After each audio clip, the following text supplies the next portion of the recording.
Today in the Daily Dose, the Battle of Fredericksburg. After Union Army Commander George B. McClellan failed to pursue Robert E. Lee's retreating forces at the Battle of Antietam, President Abraham Lincoln removed McClellan from command, replacing him with Ambrose Burnside on November 7, 1862, with orders from Lincoln to advance on the Confederate capital at Richmond, Virginia.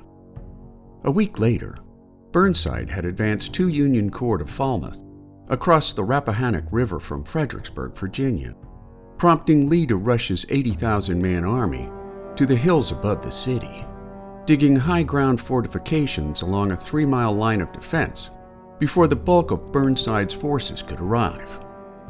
Burnside's 120,000-man army found the waters of the Rappahannock too deep to ford, adding a lengthy and mismanaged delay during the construction of pontoon bridges across the river.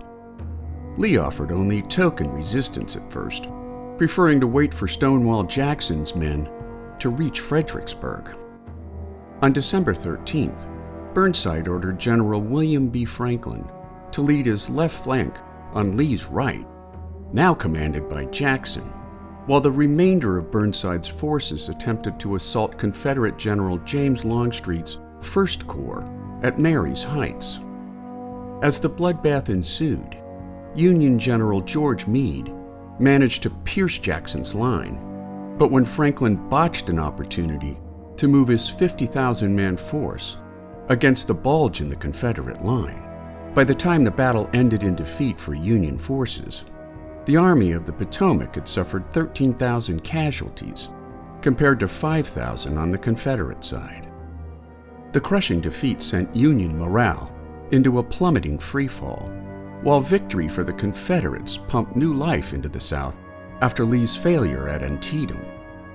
While Burnside took ownership for the Union loss, many in Washington blamed Lincoln for pressuring his commander into an odds-off offensive, prompting a majority of Republican senators to call for the reorganization of Lincoln's cabinet, in particular, the removal of Secretary of State William Seward and Secretary of Treasury Salmon Chase. Refusing to bow to congressional pressure, on January 26, 1863, Lincoln asked for Burnside's resignation, replacing him with General Joseph Hooker as commander of the Union Army. And there you have it, the Battle of Fredericksburg, today in the Daily Dose. If you like learning something new every day, subscribe to the Daily Dose on YouTube or sign up for emails at dailydosenow.com.